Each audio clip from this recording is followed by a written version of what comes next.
खाना परोसने वाले वेटर को टिप के तौर पे $5 दिए तो वो वेटर बिल गेट्स को बड़ी हैरानी से देखने लगा। तो इस बात पे बिल गेट्स ने वेटर से पूछा कि क्यों भाई, क्या हो गया, तो मुझे इतनी हैरानी से क्यों देख रहे हो। तो उस वेटर ने बड़ी विनम्रता से कहा कि इसी टेबल पे जब आपकी डॉटर ने खाना खाया था तो उन्होंने मुझे $500 की टिप दी थी और आप तो उनके फादर हैं, दुनिया के सबसे रिचेस्ट पर्सन हैं, और आपने मुझे सिर्फ $5 दिए।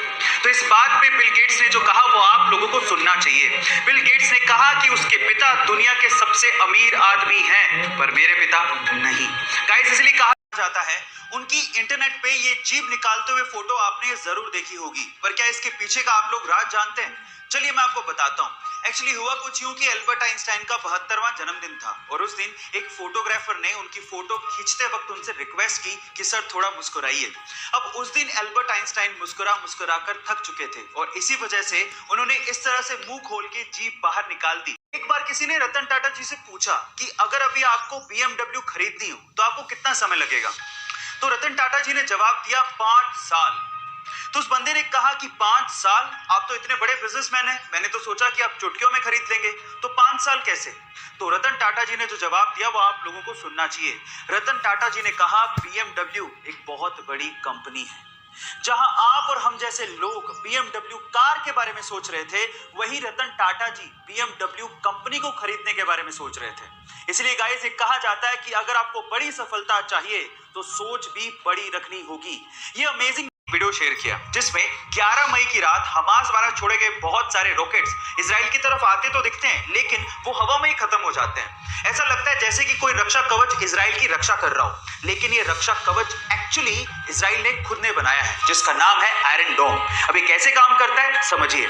जैसे ही कोई रॉकेट इजराइल की टेरिटरी में आता है, इसकी भनक डोम के रडार को लग जाती है और डोम का रडार इसकी पोजीशन और इसकी टेरिटरी की इंफॉर्मेशन कंट्रोल सेंटर को देता है। अब कंट्रोल सेंटर को लगता है कि दुश्मन का रॉकेट कहीं किसी रिहायशी इलाके या फिर किसी इंपॉर्टेंट बिल्डिंग पे गिरने वाला है, तो वो तुरंत एक कमांड रॉकेट लॉन्चर को पास करता है और रॉकेट लॉन्चर का रॉकेट तुरंत दुश्मन के रॉकेट को हवा में ही नेस्तो नाबूद कर देता है। गाइस, ये आयरन डोम की टेक्नोलॉजी आपको कैसे लगी चैट सेक्शन में जरूर लिखिएगा और ऐसे अमेजिंग वीडियोस के लिए YouTube पे हमारे चैनल को सब्सक्राइब कर लीजिएगा। 206 हड्डियां होती हैं, ये तो आपको पता ही है, लेकिन अगर मैं आपसे सवाल पूछूं कि इस पूरी ही दुनिया में ऐसा कौन सा जीव है जिसके शरीर में सबसे ज्यादा हड्डियां होती हैं, तो आप लोग क्या कहेंगे? चलिए मैं आपको बताता हूं। वो जीव है पाइथन यानी कि अजगर, जिसके शरीर में 1800 के करीब हड्डियां होती हैं। तो चलिए सबसे कम हड्डियों वाला जीव कौन सा है, क्या आप जानते हैं? चलिए मैं आपको बताता हूं, वो है शार्क। और मैं आपकी जानकारी के लिए ये भी बता दूं कि गैंडे की जांघों की हड्डी को सबसे मजबूत हड्डी माना जाता है। गाइस, आपको हड्डियों के ये पटेल ने अपनी long time girlfriend Sonali Khanna से शादी की, और वो भी बहुत ही बिरले अंदाज में। जहां एक और बाकी बहुत से लोग अपनी शादियों में बहुत ज्यादा खर्च करते हैं, वहीं इन दोनों ने अपनी शादी में मात्र 150 रुपए ही खर्च किए। जहां एक और बाकी लोग सोने चांदी या हीरे की अंगूठियां एक्सचेंज करते हैं, वहीं विराट ने सोनाली को रबड़ की अंगूठी पहनाई। अब इसके पीछे की सोच की वजह जान के आपको फक्र महसूस होगा। उनके अनुसार शादी में होने वाले खर्च के पैसों को वो कोविड के खिलाफ लड़ाई में डोनेट करना चाहते हैं।